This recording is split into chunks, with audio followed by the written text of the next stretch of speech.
ये कहानी उन 4 दोस्तों की है जिसके साथ कुछ ऐसी घटना घटी कि जिससे उनका पूरा जीवन ही बदल गया।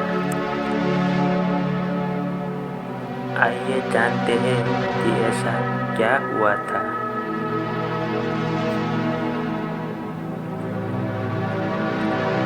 पुणे शहर की रहने वाली मिताली भट्ट अपने दोस्तों के साथ संजय, मिलन और गौरव के साथ शिमला जाने का प्लान बनाया।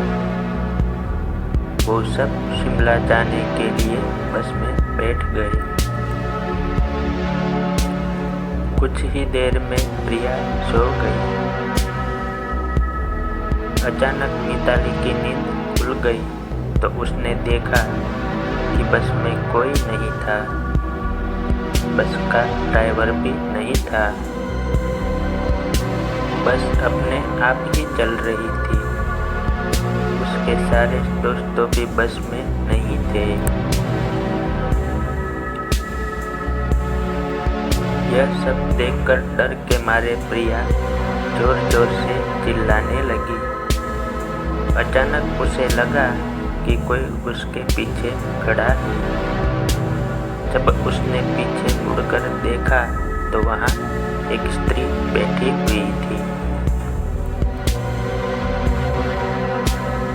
उस स्त्री का चेहरा जला हुआ था। ऐसा लग रहा था कि किसने उसके चेहरे पर एसिड फेंका हो। ऐसा भयंकर चेहरा देखकर मिताली ने चिल्लाना शुरू कर दिया, बचाओ बचाओ। और अचानक मिताली की नींद उड़ गई। वो एकदम डरी हुई और पसीने से पूरी भीग गई थी। पास में बैठे हुए संजय ने पानी की बोतल दी और बोला, शायद तुम्हें कोई सपना देखा होगा। थोड़ी ही देर में सब शिमला पहुंच गए और एक होटल पर रात बिताने के लिए गए। दूसरे दिन वो सब साथ में मिलकर होटल के पास वाले पहाड़ पे घूमने जाने का नक्की किया।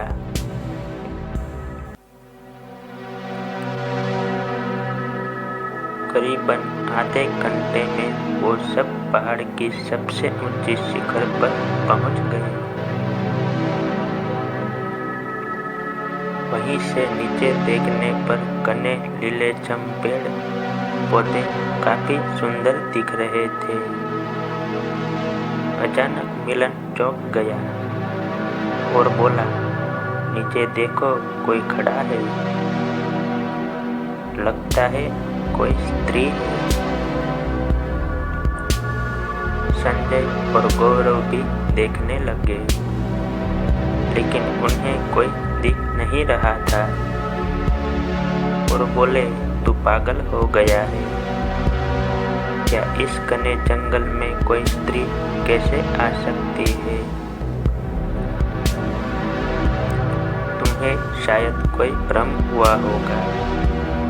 उसके बाद वह सब खुली जगह पर चले गए।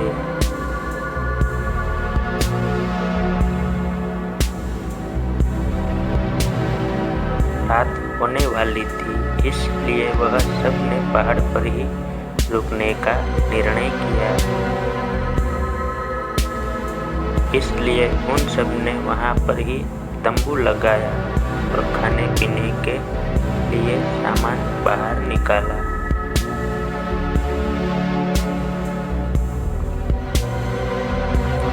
मिताली की बैग तंबू के बाहर थी, इसलिए वह लेने के लिए बाहर गई तो वहां पर उसे किसी की आवाज सुनाई दी। मिताली उस आवाज की ओर अपनी नजर घुमाती है तो उन्हें सामने से कोई 3 आदमी आते हुए दिख रहे थे।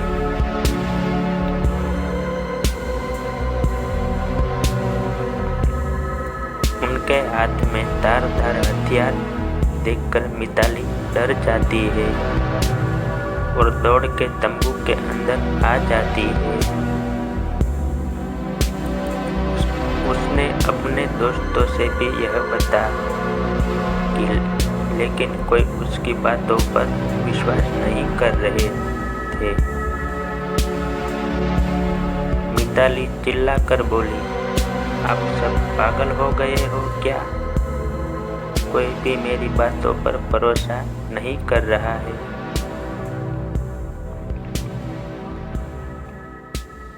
चलिए मेरे साथ बाहर, मैं आपको बताती हूँ। वो सभी बाहर आके शिखर की टोच से नीचे देखने लगे। उतने में ही उन सभी को लगता है कि कोई 3 लोग उनकी ओर बढ़ रहे हैं। यह सब देखकर वो सभी डर जाते हैं और तुरंत ही अपना अपना सामान समेटने लगते हैं और बड़े से पत्थर के पीछे जाके छुप जाते हैं। थोड़ी ही देर में वो सब ऊपर आ जाते हैं। मिताली देख रही है कि उनके हाथ, पैर और शरीर आम आदमी जैसे बिल्कुल नहीं थे।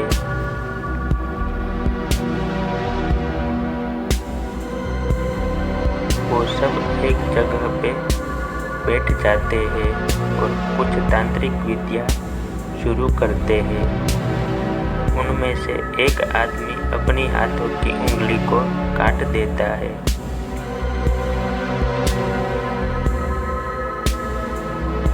लेकिन अंधेरे की वजह से उन्हें कुछ भी ठीक से दिखाई नहीं देता है।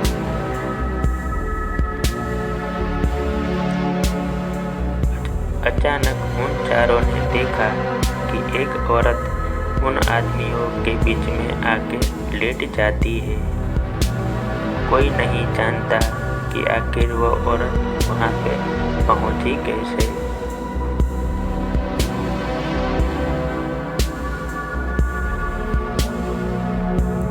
मिताली ने कहा, मुझे कुछ समझ नहीं आ रहा है, आखिर ये सब हो क्या रहा है? मुझे बहुत ही डर लग रहा है।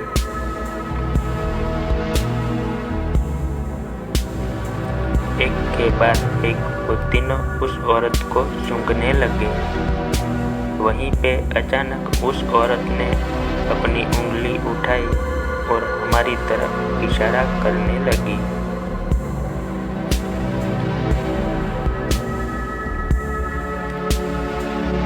हम सब डर गए। वो तीनों उस औरत को छोड़कर हमारी ओर बढ़ने लगे। हम सब पहाड़ी से नीचे होटल की ओर दौड़ने लगे। हमारी आवाज़ सुनकर वो तीनों हमारी ओर दौड़ने लगे। मिताली और संजय सबसे आगे थे और मिलन और गौरव उनके पीछे दौड़ रहे थे। मिताली और गौरव होटल तक पहुंच गए, लेकिन मिलन और संजय का कोई पता नहीं चल रहा था। हमने होटल वालों से उनके बारे में सभी बातें की तो उन लोगों ने कहा कि उस पहाड़ पे कोई नहीं जाता है, वो पहाड़ शार्पित है। जो भी वहाँ जाता है वो कभी वापस नहीं आता है।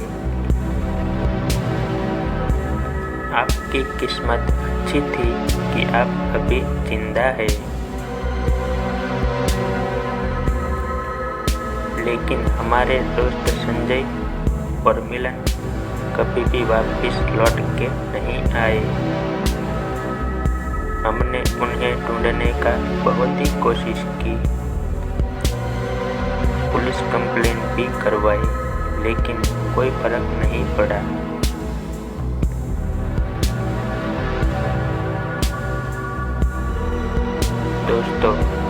आपको मेरी ये कहानी शिमला के भूतिया पहाड़ स्टोरी पसंद आई हो तो शेयर, सब्सक्राइब, लाइक और बेल ज़रूर दबा देना दोस्तों।